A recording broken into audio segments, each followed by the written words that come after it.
présent à chaque souffle. Il nous guide, nous transporte, nous procure une émotion instantanée, nous bouleverse, nous traverse, nous submerge, nous apaise. Qui est-il ? Derrière cette énigmatique description se cache l'odorat. Propre à chaque être, l'odorat, par son puissant pouvoir, nous rappelle un être cher, un souvenir unique. Je suis Anne-Laure Johalan, hôte de ce podcast Sens Figuré. Depuis l'enfance et de manière indescriptible, j'ai ressenti intensément les émotions et les odeurs. Mon histoire personnelle est mêlée d'images, mais aussi d'odeurs, me rappelant mes origines, des galettes de ma grand-mère le mercredi midi, à l'odeur rassurante du figuier les soirs d'été. Passionnée par le pouvoir aux multiples facettes de l'olfaction et des fragrances, avec ce podcast, je pars à la découverte, avec vous, de cet univers fascinant qui recèle, à mes yeux, de nombreux mystères. Avec Sens Figuré, je vous emmène à la rencontre de ceux qui, enfants, ressentaient les odeurs avec une sensibilité exacerbée pour poser un doux regard sur le monde, qui ont osé, un jour, à la faveur d'une rencontre, d'un élan du cœur, d'un saut dans l'inconnu, dans l'irrationnel, dans l'imperceptible, tracer un sillage différent de celui qu'ils avaient imaginé jusqu'alors. Ils ont osé faire vibrer et réveiller ce qui était présent au plus profond de leur âme, convaincus que les senteurs pouvaient transformer leur vie et celle des autres. Avec Sens Figuré, je vous emmène avant tout à la rencontre de passionnés de parfums, de senteurs, de fragrances qui vous transporteront pour un voyage olfactif au cœur de vos émotions. Inspirez, sentez, ressentez et découvrez.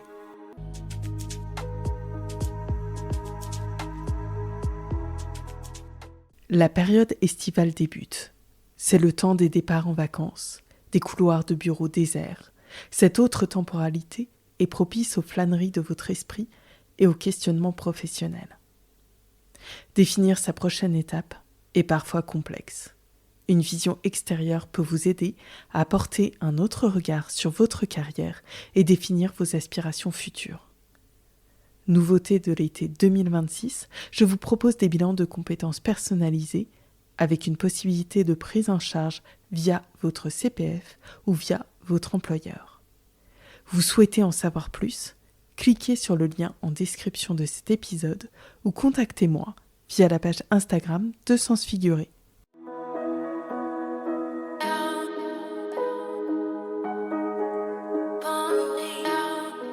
Pour entamer cette série de l'été, consacrée au voyage, j'ai invité à mon micro Florence Berthelot, fondatrice de Sillage Voyage.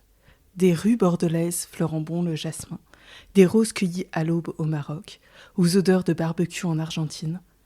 Les odeurs et les saveurs sont de puissantes réminiscences des voyages. Avec Florence, nous avons exploré les odeurs qui évoquent les voyages, l'accompagnement sur mesure de ses clients, afin qu'ils vivent des voyages sensoriels, personnalisés, dont ils se remémoreront les bons souvenirs, le chemin du travail retrouvé. Cet épisode est une invitation estivale à prêter une attention toute particulière aux saveurs et aux odeurs lors de vos voyages vers des contrées plus ou moins lointaines. Bonne écoute!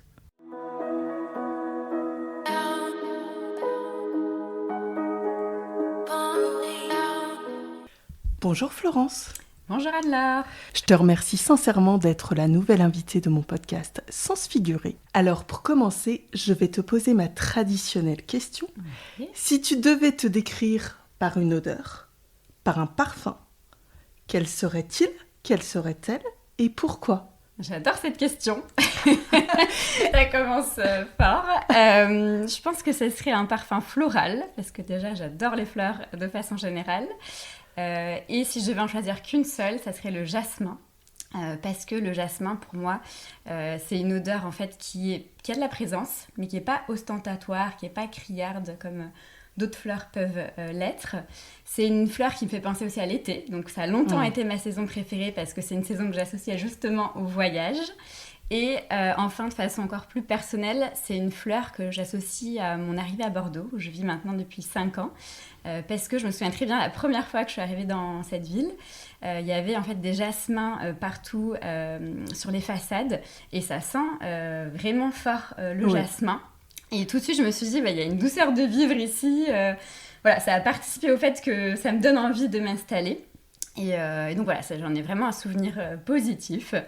Et peut-être une dernière chose, c'est que c'est une petite fleur aussi. Et moi, je fais 1m60, donc je m'identifie un peu. Mais c'est quand même une fleur, je trouve, ça sent quand même le jasmin. Donc il y a quand même un côté un peu surprise quand on a l'odeur. Et c'est assez encourageant en termes d'aura. Voilà, on peut se dire qu'on est petite et qu'on peut quand même rayonner. Et ça. Effectivement, quand on sent un jasmin, quand on passe dans une rue, on le sent même quelques mètres avant et quelques mètres après. Il y a un vrai sillage, exactement. Et justement, moi, j'ai maintenant une allée de jasmin que je suis en train de planter chez moi parce que ça m'a tellement marqué quand je suis arrivée que j'ai tout de suite eu envie d'avoir la même chose. Et en ce moment, quand je rentre et je sors de chez moi, je sens vraiment le jasmin hyper fort, quoi. Donc, c'est resté. Donc, Bordeaux est la ville du jasmin, finalement. Oui, alors il y en a d'autres qui sont plus connus, je pense. Mais en tout cas, pour moi, aujourd'hui, c'est une odeur que j'associe à la ville où j'habite. Voilà. Donc très bien, le jasmin, effectivement, c'est une très belle fleur, discrète mais très présente. Et justement, tu évoques Bordeaux, mais tu n'es pas bordelaise. Non, pas du tout. On va revenir aussi sur ton enfance. Est-ce que tu es tombée dans les fleurs, dans les parfums et dans les voyages dès toute petite ?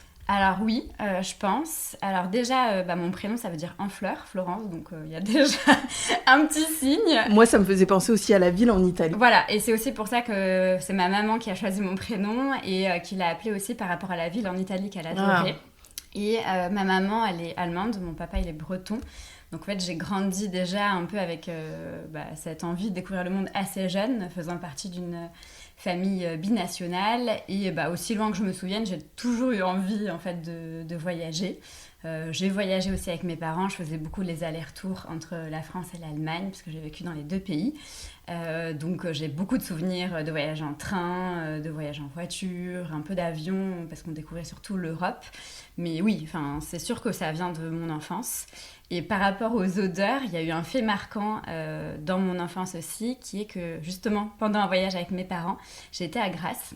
Et c'est un voyage qui m'a marquée, et encore aujourd'hui, surtout il n'y a pas très longtemps, parce que en fait, je me rappelle très bien de la visite de l'usine Fragonard, avec tous les petits savons qui sortaient de l'usine, le savon à la rose, au jasmin, justement, au chèvrefeuille, toutes les odeurs, les parfums aussi. Et ça m'avait tellement marqué que ma maman m'avait offert un petit kit du parfumeur après la visite, que j'ai gardé après pendant des années pour composer les petits parfums. Et je pense que oui, ça a vraiment été mon premier contact, en fait.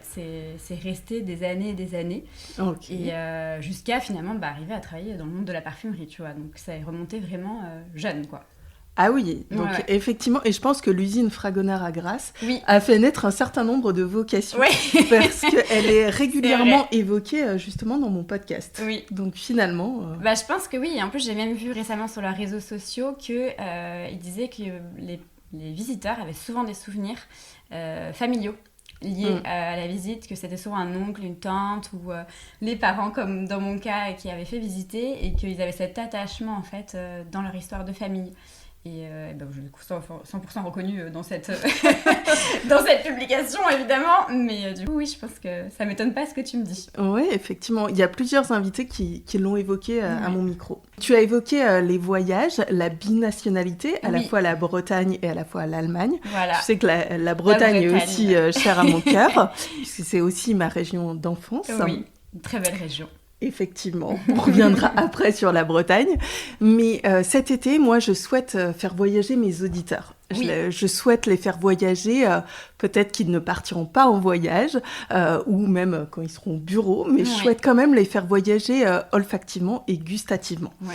Et pour toi, quelles sont les odeurs ou les saveurs qui évoquent le voyage, qui évoquent les voyages, qui évoquent la découverte d'horizons nouveaux?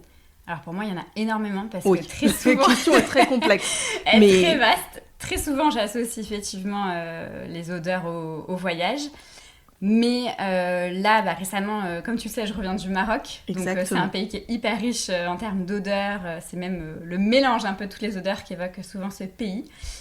Entre les épices des souks, le cuir aussi, ces odeurs qu'on a assez fortes. Mais moi, c'est pas cette odeur-là finalement que je retiens. C'est plutôt l'odeur de la rose. parce que c'est un moment fort que j'ai vécu en fait dans les montagnes de l'Atlas, où j'ai eu la chance de participer à une cueillette de roses avec des femmes berbères au petit matin, vraiment à 6h, 6h30. À la rosée du matin. Exactement, le moment où voilà, la cueillette démarre. Et donc c'est un moment que j'avais organisé, j'avais envie de vivre depuis longtemps et donc on arrive devant la boutique, on marche pendant une vingtaine de minutes vraiment au petit matin, donc il n'y a personne, vraiment le calme absolu, et puis on arrive devant le champ de roses avec les montagnes de l'Atlas au fond, enfin vraiment déjà rien que visuellement c'est incroyable, et puis tout le parfum en fait qu'on sent pendant tout le chemin. Ce que je me disais. Voilà, parce qu'en fait c'est ça aussi, c'est que plus tu arrives vers le champ, plus tu commences à sentir l'odeur, donc ton cerveau se prépare un peu, on va dire, à vivre le moment. Et ce qui m'a vraiment marqué, c'est que je trouve que c'est aussi la richesse du parfum, c'est que je me suis dit en fait si j'avais pas eu de parfum, j'aurais jamais vécu ce moment. Parce que les femmes berbères, elles parlent le berbère, l'arabe. Je ne parle ni le berbère ni l'arabe. Et en fait, ça ne m'a pas empêché d'avoir une connexion, le fait de partager ce moment de cueillette. J'ai les souvenirs des femmes qui donnaient des roses à ma fille aussi de 19 mois pour qu'elle puisse remplir son panier, etc. Donc il y a vraiment une connexion qui s'est créée. On a passé toute la matinée comme ça. Et même si on a eu un peu de pluie, ça n'a pas du tout... Enfin, on n'a même pas vu qu'il pleuvait, en fait, tellement on était dans l'instant. Ensuite, on a commencé à mettre en place après la distillation ensemble. On a eu un petit déjeuner marocain, donc quand on évoque les saveurs, très généreux. Donc, pour moi, je pense que cette odeur-là, maintenant, elle sera vraiment toujours associée à ce moment si particulier, en fait, qu'on a vécu pendant ce voyage. Donc, ça, c'est une odeur forte. Et après, si je devais citer une odeur complètement différente, il y a une autre odeur maintenant qui est associée à un de mes voyages, qui n'est pas forcément celle auquel on pense. C'est l'odeur de fumée, l'odeur un peu du barbecue. Oui. Tu vois, moi, maintenant, c'est pas une odeur à la base que j'adore, on va dire que c'est pas l'odeur sur laquelle on est en extase, mais j'en ai un souvenir hyper positif parce que je l'associe à l'Argentine, où j'ai vécu 6 mois. Ah oui. Et je sais pas si tu as déjà été en Argentine, mais alors en Argentine, ça s'appelle les asados, et c'est en fait la culture du barbecue, c'est tous les week-ends. Donc vraiment c'est pas comme nous où c'est un peu l'été, etc., mais là c'est tous les week-ends, tout le temps, etc., et surtout la viande est d'une qualité incroyable, et donc du coup c'est une odeur que j'associe positivement parce que je partais avec mes colocs argentines quand j'y vivais, et puis on mangeait, on se régalait en fait, donc mon cerveau, je pense, projette déjà le festin qu'il y a derrière. Ah, je vais manger. Voilà, il dit ah, ça va être super bon. Et quand mes parents étaient venus me rendre visite, comme j'ai vécu 6 mois, je les avais emmenés pour qu'ils puissent vivre ça dans un spa qui proposait en fait un brunch avec de la viande, des asados. Et du coup, c'est la seule fois de toute sa vie que mon père est resté toute la journée au spa parce qu'il y avait ce buffet, je pense. Donc, tu l'as tenu comme ça. J'ai trouvé une carotte pour que ma maman et moi on puisse faire le spa, et mon papa au buffet. Mais non, vraiment, c'était... c'est vraiment l'odeur pour moi qui maintenant symbolise ce pays, quoi. D'accord, mais c'est très intéressant parce que à la fois tu as évoqué le Maroc avec la cueillette des roses, l'Argentine avec l'odeur du barbecue effectivement qui est plus inattendue, mais je comprends totalement cette odeur de fumée, et tu montres à quel point finalement tu peux ne pas parler la même langue, ne pas avoir le même langage, donc exactement. Par les canaux traditionnels de communication, tu pourrais pas te comprendre, mais finalement, soit en partageant une activité, en sentant la même odeur, tu peux avoir un mode de communication, ou en partageant même les mêmes saveurs, puisque quand tu partages un barbecue avec quelqu'un, finalement, via le regard, via les expressions faciales, tu peux réussir quand même à communiquer. Tu vois tout de suite si la personne, elle apprécie ou pas le moment. Donc en fait, déjà, ça brise un peu, on va dire, la glace. Et effectivement, ça crée des liens, des choses qui se comprennent en dehors du langage. Effectivement. Parce qu'en Argentine, j'avais la chance de parler la langue, donc je pouvais quand même communiquer. Mais tu vois, mes parents qui ne parlaient pas la langue, ils ont réussi à se faire inviter à plein de choses. Ton père s'est retrouvé invité à tous les barbecues. Alors c'est assez facile de se faire inviter à un barbecue. En Argentine, ils sont assez ouverts, mais c'est des anecdotes comme ça, on ne penserait pas avant de participer que on peut se retrouver invité à autre chose. C'est vraiment des moments de partage, quoi, je trouve. C'est aussi la magie du voyage. Les odeurs et les saveurs. Exactement. Pour moi, c'est une des raisons pour lesquelles je voyage aussi. Et c'est aussi pour cette raison que ça a autant d'importance, et que j'accorde beaucoup plus d'importance à ces expériences-là qu'à une visite de monument qu'on a envie de faire, mais dont on va peut-être pas garder grand-chose après. Oui, c'est vrai. Voilà. On a coché la case, C'est ça. mais finalement, Exactement. parce qu'elle est dans les guides, etc., on peut se retrouver en plus avec plein de monde. Ouais. Alors que ces expériences un peu hors des sentiers battus, c'est là ça. que se créent nos souvenirs. Exactement. Et justement, tu as évoqué les voyages pendant ton enfance. Oui. Est-ce que tu as en mémoire des odeurs que tu as ressenties, que tu as senties lors des voyages durant ton enfance avec tes parents ? Alors, pendant mon enfance avec mes parents, on voyageait, mais en fait, on était quand même beaucoup entre la France et l'Allemagne. Okay. Donc souvent, les grandes vacances, c'était soit un pays, soit l'autre. Donc, je dirais que j'ai beaucoup mes souvenirs par rapport à ça. Donc forcément les souvenirs bretons avec la Bretagne, les galettes, les crêpes, etc. que je retrouvais, que je mangeais en grande quantité pendant ces moments, le caramel beurre salé, enfin voilà, tous ces souvenirs un peu d'enfance très réconfortants. Et côté allemand, en fait, j'ai plus les souvenirs vraiment liés aux fêtes qu'on avait. Donc, du coup, en Allemagne, on fait beaucoup de gâteaux, notamment. Et donc, j'ai pas mal de souvenirs de gâteaux, de saveurs de cannelle. On m'associe beaucoup avec les pommes, les marchés de Noël allemands aussi. Enfin, tout le côté vraiment festif qui est célébré, on va dire, avec le côté gustatif, en fait. Beaucoup, donc j'ai ces souvenirs-là. Et après, sinon, on voyageait, mais surtout, on faisait des city trips en Europe. J'ai des souvenirs de voyage avec ma maman à Barcelone où on avait l'odeur du chocolat, des churros, etc. qu'on découvrait. Mais je pense que c'est pas ces odeurs-là qui m'ont le plus marqué. Là où j'ai commencé vraiment à m'ouvrir après, encore plus aux odeurs après Grasse, c'est quand j'ai commencé à travailler dans le monde de la parfumerie, quand j'ai fait mon premier stage. Qui était chez L'Oréal, où je suis arrivée dans le monde de la parfumerie. Et là, en fait, j'avais une maître de stage qui était passionnée.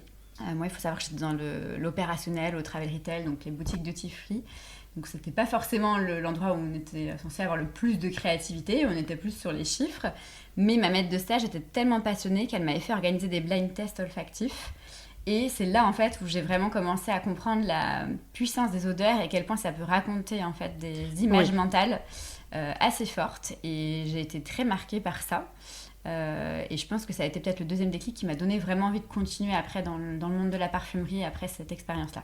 Effectivement, quand on est petite ou petit, on conscientise pas forcément les odeurs et à quel point ça nous imprègne. Oui. Et quand on fait une rétrospective, c'est là qu'on se dit « Ah, mais finalement... » parce que moi, j'échangeais l'autre jour avec quelqu'un qui me disait « Mais non, moi, j'ai pas de Madeleine de Proust », en s'imaginant que c'était un grand parfum ou quelque chose comme ça. Et je lui dis « Mais pas forcément, en fait. Ça peut être le plat de ta maman, ou de ton papa, d'ailleurs, de tes grands-parents. Ça peut être des odeurs de la nature, des odeurs extrêmement simple et c'est vrai qu'elle t'a créé un déclic parce que c'est là que je pense que tu as recréé tes souvenirs rétrospectivement en disant ah oui en fait il y avait un fil conducteur qui était celui des odeurs. Bah oui c'est ça ouais. Et après moi je trouve que les odeurs et les saveurs c'est quand même très lié. Oui. Parce que du coup parfois ça va être l'odeur, par exemple quand on parle d'un gâteau il y a le côté l'odeur du gâteau chaud, enfin que ça sent avant qu'on mange et en fait ça crée un peu déjà l'envie et ensuite après quand tu le manges certaines personnes vont garder plus la saveur et d'autres vont garder plus le moment avant, mais c'est lié à un même souvenir finalement, donc les deux.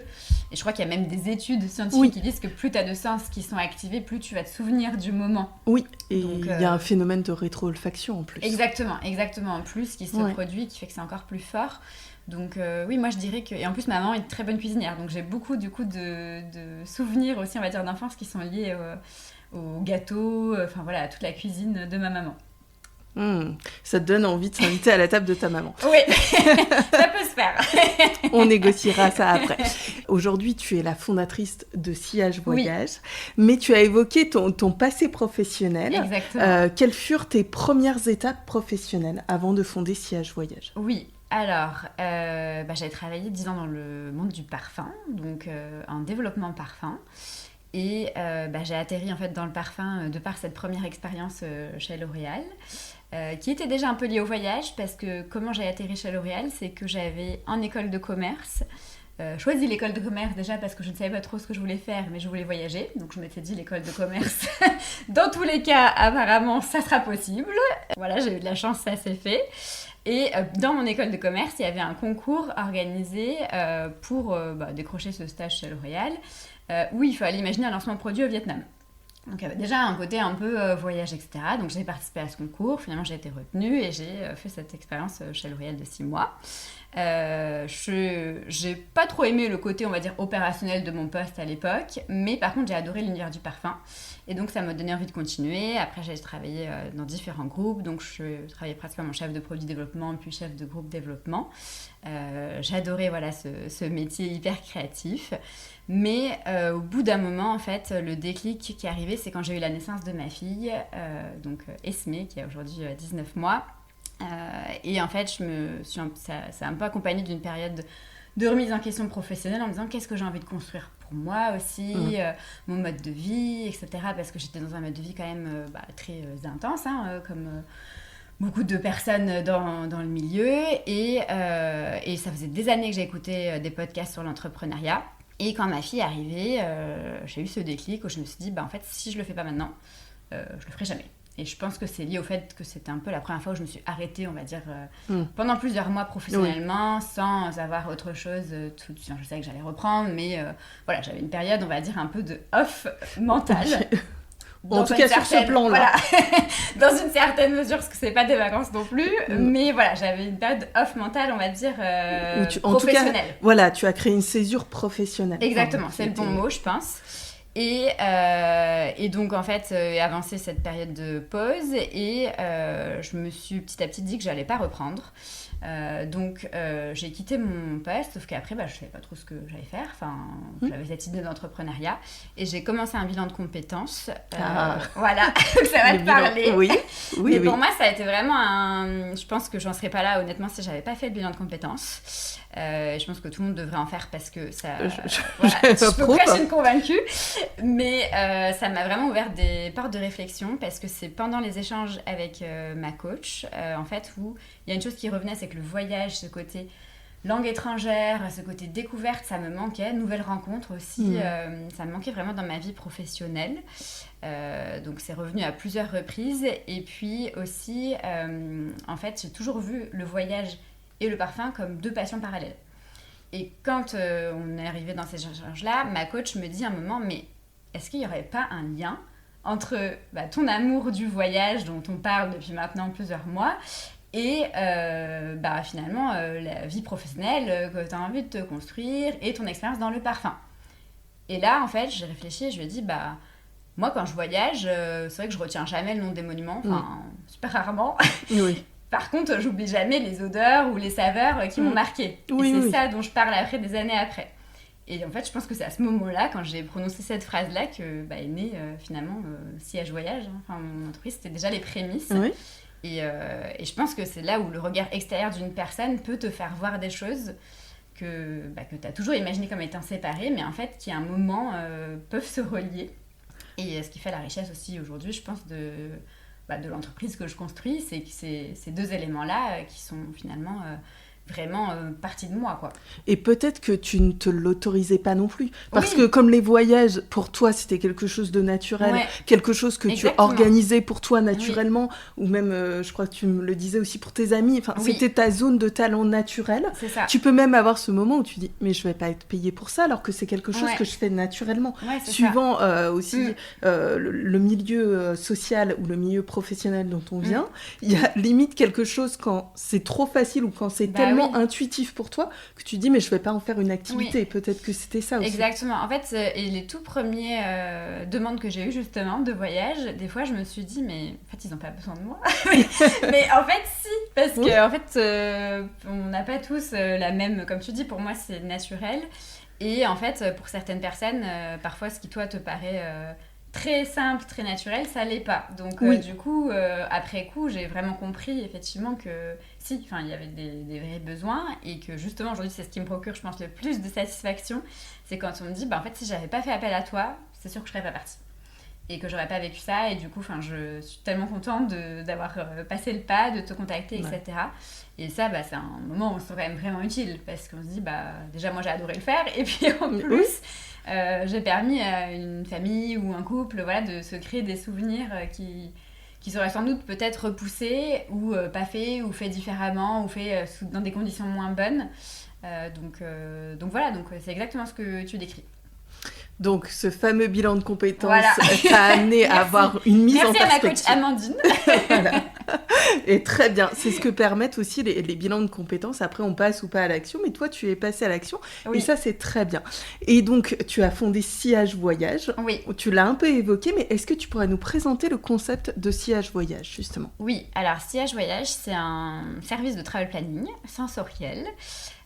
Qui s'adresse aux bons vivants, aux épicuriens, comme mes clients et mes voyageurs aiment bien se définir, qui en fait n'ont plus le temps aujourd'hui. Généralement, c'est des personnes qui ont déjà organisé leur voyage ou qui l'ont déjà fait, mais qui n'ont plus le temps d'organiser des voyages à la hauteur de leurs attentes. Donc, c'était des personnes qui étaient habituées à organiser leur voyage par elles-mêmes et qui passaient pas par des agences de voyage traditionnelles. Alors, qui peuvent passer, mais dont c'est pas l'habitude première. Qui sont, enfin, mes clients, ils sont déjà passés, par exemple, pour leur voyage de noces, certains, enfin, pour des voyages, on va dire, vraiment ponctuels.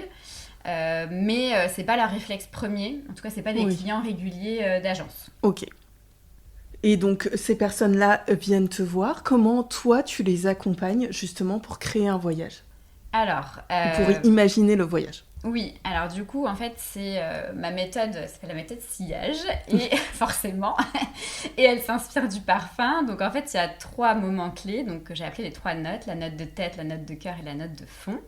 La note de tête, c'est l'avant-goût, c'est le moment où on commence à se projeter. La note de cœur, c'est l'essentiel. Et la note de fond, ça va être les souvenirs. Donc, comment ça se concrétise de façon très simple, c'est qu'au moment où il y a une prise de contact, on rentre dans la phase de note de tête, puisqu'on commence par un échange toujours, qui se fait de façon téléphonique, mais aussi après de façon écrite, avec moi et toute une phase où j'essaye vraiment d'écouter les envies. Donc je pose pas mal de questions pour essayer de cerner aussi le profil sensoriel des personnes, ce à quoi elles sont le plus sensibles, et surtout derrière, pourquoi elles veulent faire ce voyage en fait, pour avoir les motivations profondes. Et donc ensuite, à partir de là, je vais pouvoir, dans la note de tête, toujours proposer un premier itinéraire et puis après, trouver les transports. Et à la fin de cette phase-là, on va être dans le concret puisqu'on se dit que ça y est, on part. Chouette. Voilà. Donc déjà, en général, on est plutôt heureux quand on arrive là. Ensuite, il y a la note de cœur. Donc là, c'est toute la recherche des hébergements. Donc pour mes clients, en général, c'est très important. Parce qu'ils aiment bien vraiment se sentir bien, avoir des hôtels qui correspondent vraiment à leur goût, leurs envies. C'est leur cocon. Et toute la partie expérience sensorielle, donc qui est super importante aussi, parce que comme on l'a évoqué, c'est ce qui crée souvent les souvenirs les plus profonds qu'on va avoir. Donc ça, c'est pendant la note de cœur, du coup, que je fais des propositions à mes clients qui choisissent ensuite de réserver ou pas, ou de me demander de faire d'autres recherches pour que ça corresponde vraiment à leur goût et que ça puisse vraiment 100% faire que le voyage soit réussi sur cette partie-là. Et au niveau des hébergements, est-ce que ça peut être de la chambre d'hôte à l'hôtel 5 étoiles ? Oui. Ça peut être vraiment tout type de tout type gamme d'hébergement, oui. Ok. Et j'ai très souvent d'ailleurs des clients qui me demandent un mix de tout. Oui. Et moi, c'est aussi une façon dont j'aime bien voyager, en fait. J'aime bien, déjà, ça équilibre un peu ton budget sur l'ensemble. Et après aussi, selon les endroits, il y a des endroits où c'est plus authentique d'aller en maison d'hôte. D'autres, c'est plus agréable peut-être, et les étapes du voyage aussi, si tu pars longtemps, parce que tu as envie d'avoir un peu de variété souvent. Ça dépend des villes, le parc hôtelier ou le... Voilà, exactement. Voilà, ça dépend de l'offre, exactement. Donc moi, je suis aussi force de conseil et de proposition là-dessus, pour que l'expérience soit la plus authentique. Et après, il y a les préférences personnelles. Certains préfèrent être en appartement, d'autres préfèrent être en hôtel. Il y a les contraintes aussi par taille des enfants ou pas. Souvent, j'imagine quand même des expériences un peu waouh quand c'est des séjours un peu plus longs, au moins 1 ou 2 expériences qui vont vraiment sortir de l'ordinaire. Donc après, les clients choisissent ou ne choisissent pas, mais en tout cas, j'essaie de proposer une variété pour que ça puisse vraiment coller au goût des personnes. Et au niveau expérience sensorielle, par exemple, je sais pas, par exemple à Essaouira ou à Copenhague, 2 villes que j'ai faites et que j'affectionne particulièrement, quelle pourrait être... dans les grandes lignes, un peu une expérience sensorielle pour chacune des villes, par exemple. Alors, à Essaouira, j'en reviens justement aussi. Et du coup, tu l'as peut-être vu sur les réseaux, mais j'ai créé ma propre ville d'Argan. Il faut savoir que l'île d'Argan, c'est hyper authentique parce que tu n'en trouves... Enfin, l'Argan, en tout cas, les Arganiers, c'est qu'au Maroc. Et c'est un savoir-faire qui est ancestral, qui est perpétué par les femmes aussi. Donc, je suis dans une coopérative de femmes. Donc, il y a aussi cette volonté de soutenir aussi ces initiatives économiques. C'est super important, je trouve. Et tu apprends vraiment tout ce qu'il y a derrière en fait un flacon d'huile d'argan. Oui. Enfin, je sais pas si tu en utilises. Si. Oui, je crois Il y en a dans la salle de bain. Dans la salle de bain, moi j'utilise pour mes cheveux, etc. Et tu vois, par exemple, je ne savais même pas qu'on pouvait la manger. Si, Alors, c'est pas la même, mais ça se mange aussi dans des salades, c'est super bon, dans la mlou aussi, avec gustativement la pâte à tartine est marocaine. J'ai fait partie d'un jury d'huile et effectivement, il y avait aussi des huiles diverses, dont l'huile d'argan. Donc oui, ça doit te parler, effectivement. Oui. Donc ça, pour le Maroc, c'est hyper authentique et tu peux le vivre à côté de Essaouira. Et c'est vraiment la région en fait de toute la côte. Donc ça, c'est quelque chose que je recommande à 100%. Et après, tu m'as parlé de Copenhague. Alors, c'est un bon exemple parce que justement, Copenhague, je pense que spontanément, on se dit pas c'est sensoriel comme non, film, tu vois. On imagine plus le design. Exactement. Donc, il peut avoir presque un côté un peu froid, là où le sensoriel peut avoir un côté plus chaleureux. Et en fait, j'ai organisé récemment pour une mère et sa fille. Et en fait, je leur ai proposé de vivre une immersion dans la brasserie Carlsberg, donc que tu dois connaître. Et là, c'est en fait pour le coup, c'est une visite, mais tu as toute une partie en fait sur l'odorat, sur l'olfaction, après il y a une dégustation, et tu comprends encore une fois tout ce qu'il y a derrière en fait un produit super simple. Qui paraît super simple dans le sens banal, quoi. De grande consommation, enfin. Exactement. Et après, ce que j'aime bien proposer aussi, parce que les pays nordiques, il y a quand même toute sa culture du bain nordique. Donc, en fait, c'est aussi des expériences autour de ça. Donc, tu as des spas et des thermes à Copenhague où tu peux vivre ça. Et selon la saison aussi. Tu pourras emmener ton papa. Tu pourras boire de la bière en étant au spa. Il n'y a pas de buffet. Il y a des expériences de spa à la bière, mais c'est encore autre chose. Donc, papa ne pourra pas rester toute la journée au spa. Mais papa a déjà été à Copenhague pour pendant la période de Noël. Donc, tu vois, il y avait quand même les marchés de Noël avec l'expérience gustative. Mais je ne pense pas qu'il était au spa. Le pauvre, on lui taille un costard dans ce podcast, il n'a rien demandé. C'est gentil. Donc, effectivement, papa est toujours partant quand même. On a évoqué la note de tête avec les hébergements et les expériences sensoriales. Oui. Et ensuite, qu'est-ce qui se passe ? Alors après, il y a la note de fond, qui est la composition du carnet de voyage, qui finalement est à la fois, en fait, pour mes clients, un outil super pratique, parce que c'est la boussole pendant tout leur voyage, avec tout qui est rassemblé vraiment dans le carnet.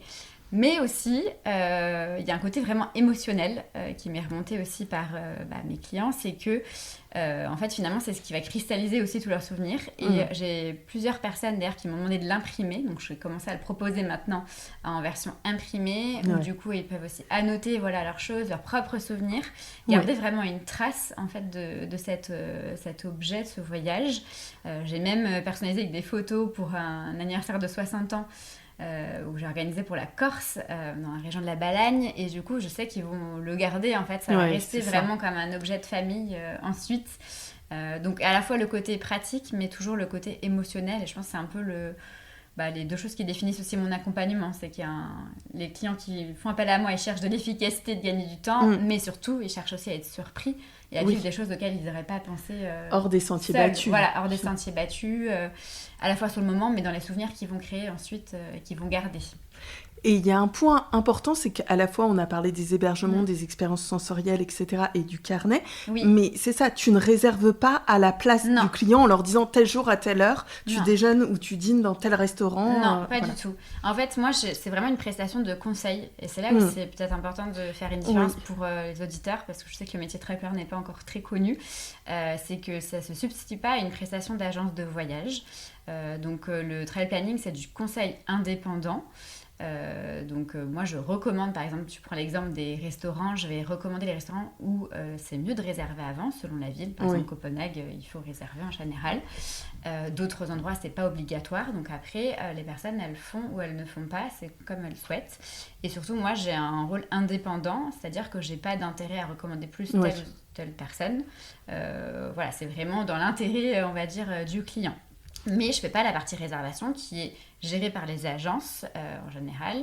Et c'est aussi différent du coup d'un point de vue facturation pour le client, parce que du coup, comme je suis une profession indépendante, je facture des honoraires.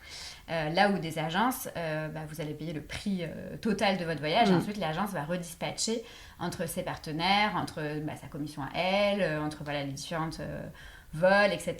Mais du coup, tout sera réservé et vous allez recevoir des coupons. Alors qu'avec un travel planner, vous réservez en direct. Vous pouvez annuler aussi selon les conditions d'annulation qui sont prévues. Donc ça offre peut-être un petit peu plus de flexibilité.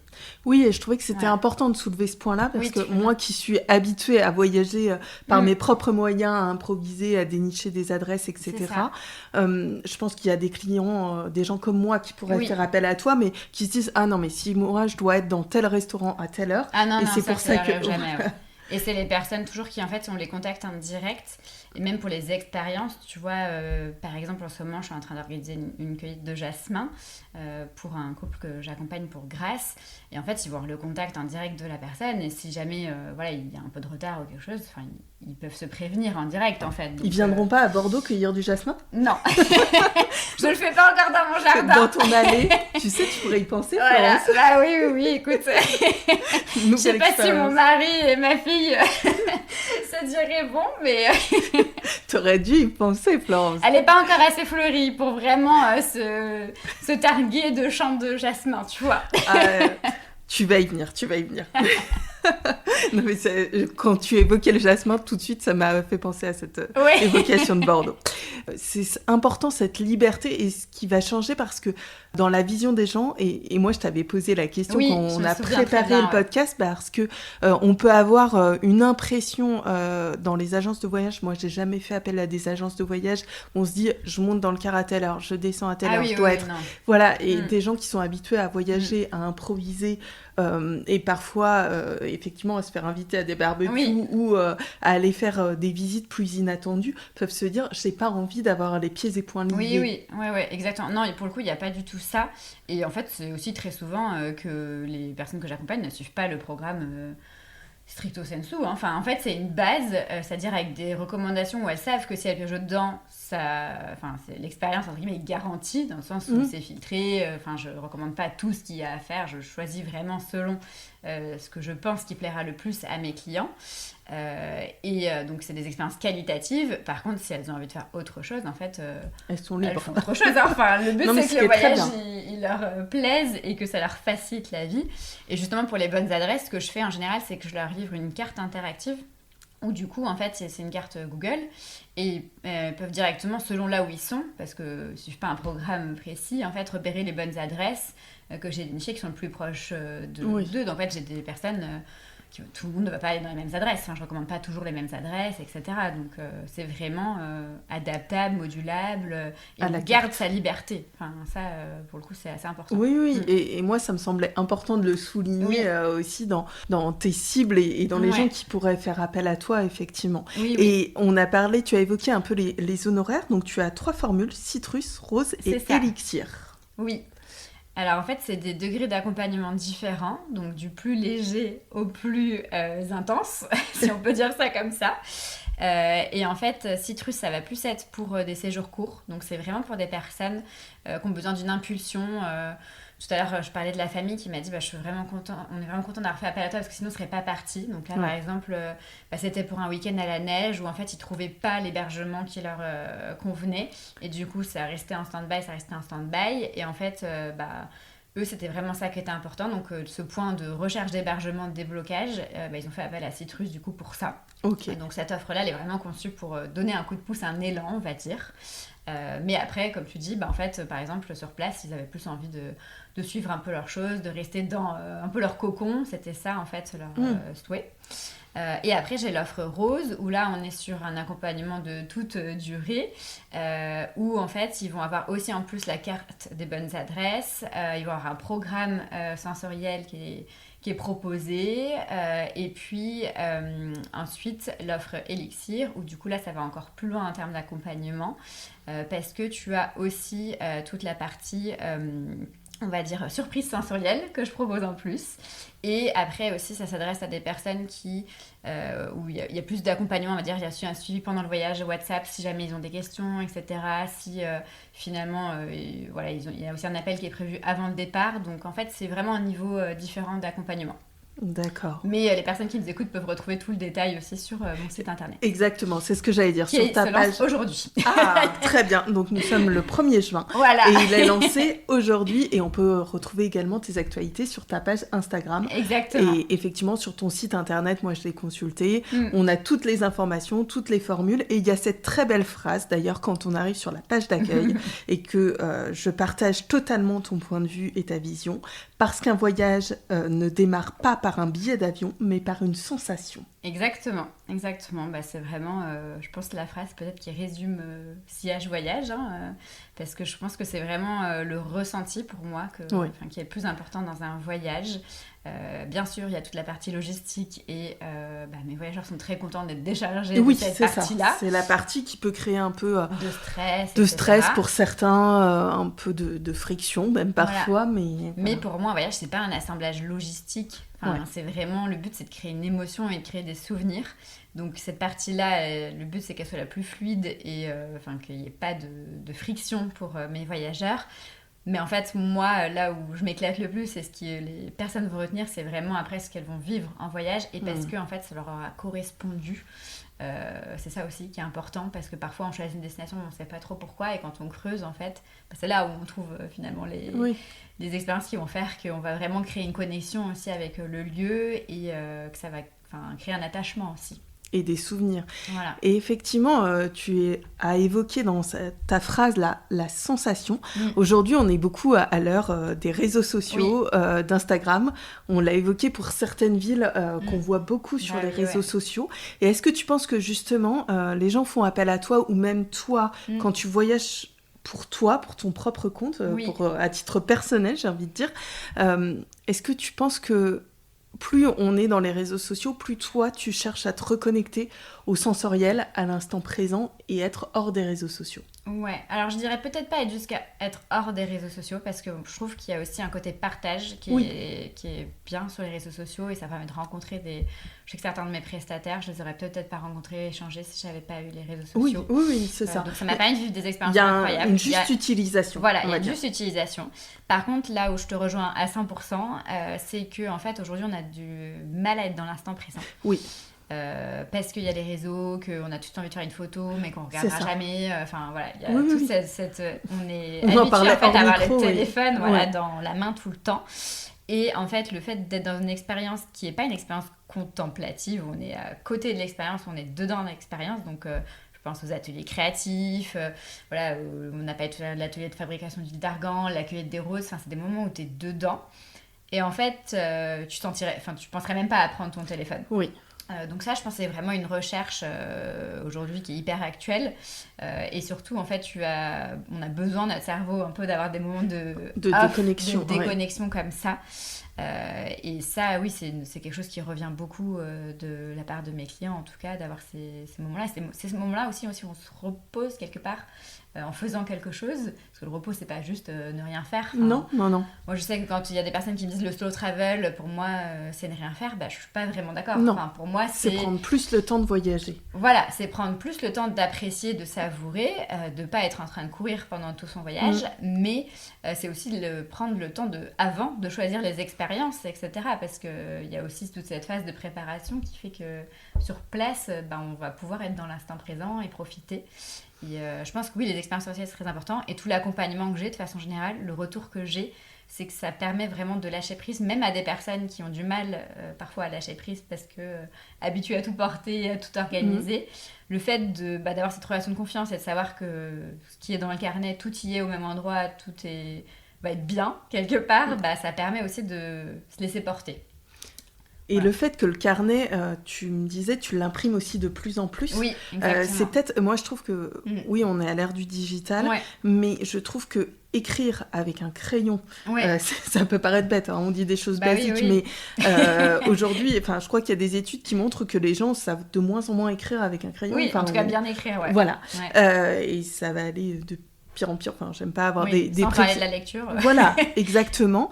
La lecture hors écran d'ordinateur. Je trouve que avoir un carnet de voyage et inscrire ses souvenirs aussi avec un stylo, ça permet aussi de mieux ancrer, peut-être d'avoir un développement de ses émotions et de les exprimer sur le papier, qui soit aussi plus étayé, plus peut-être plus descriptif en fait, et quand tu écris, tu ressens aussi, tu revis le moment.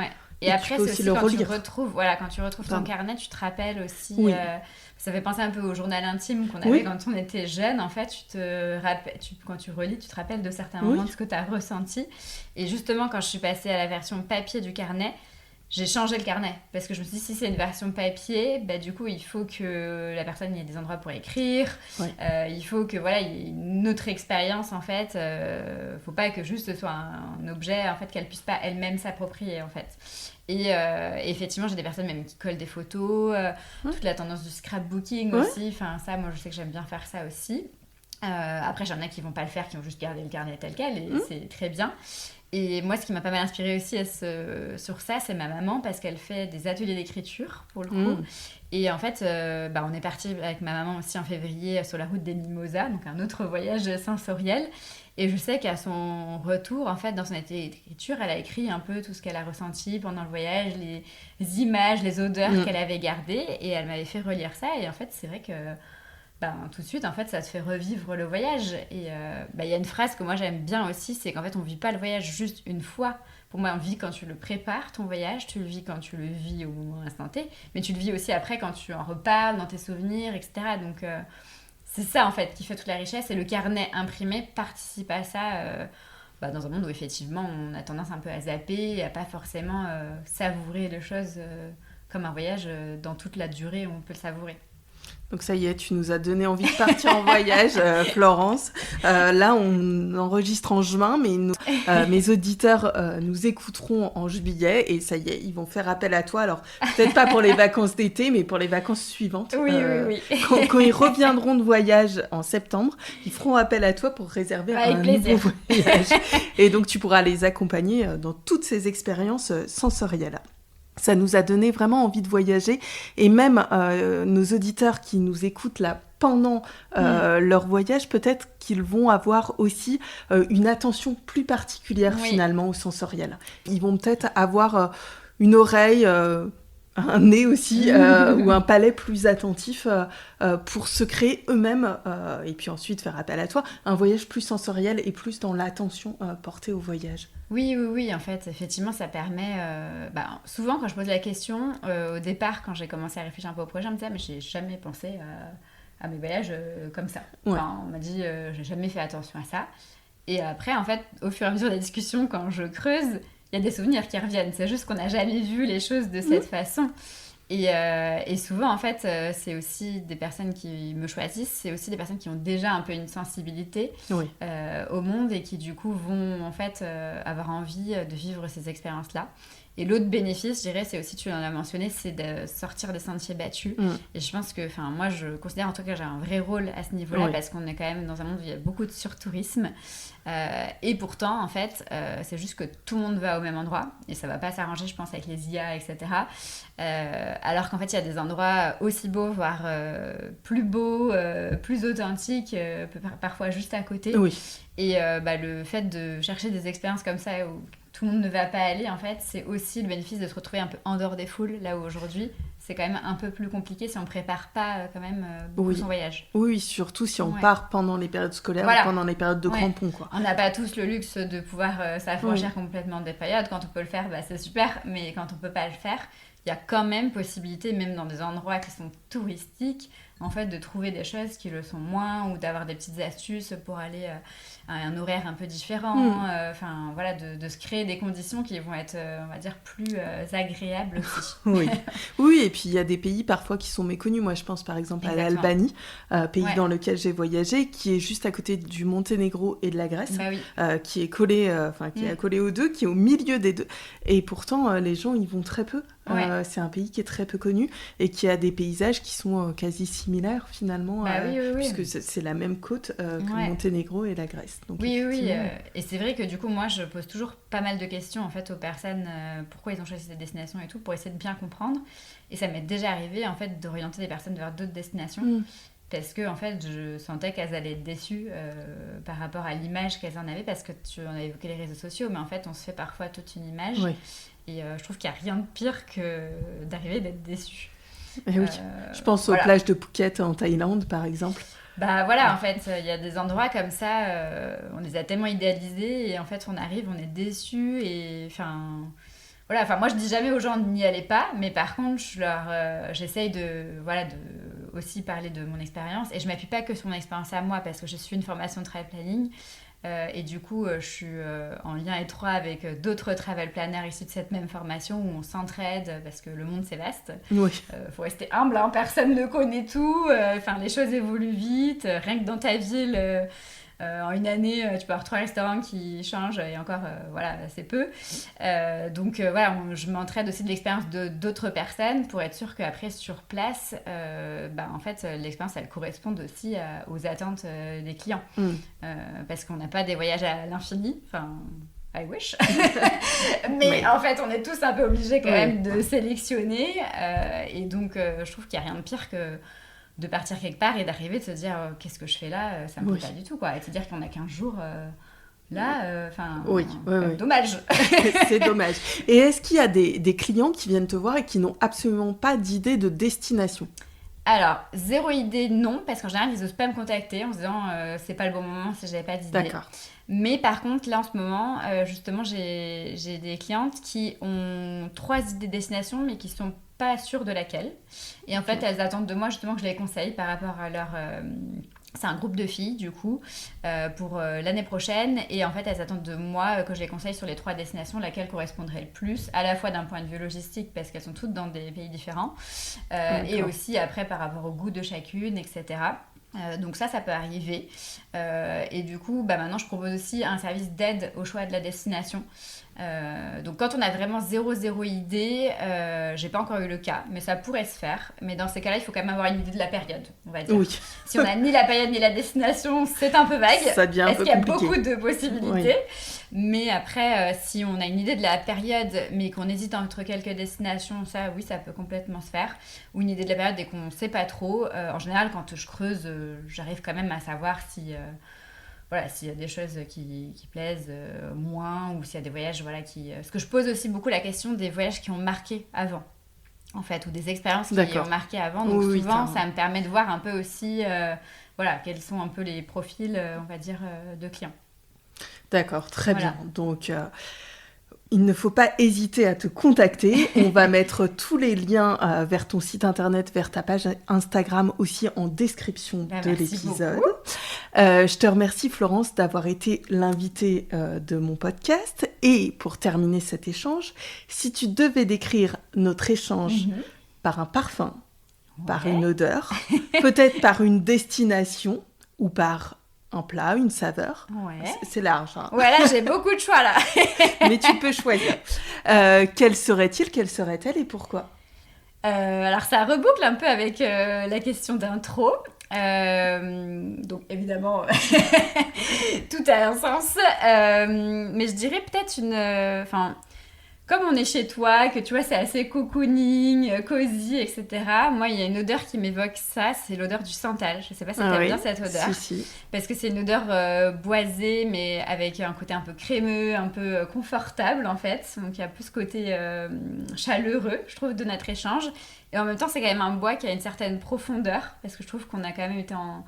C'est pas un échange qui était superficiel, tu vois, on a été en profondeur sur les choses, on a un peu rentré en immersion, pour aussi donner envie de voyager aux gens vraiment de façon, on va dire, plus profonde.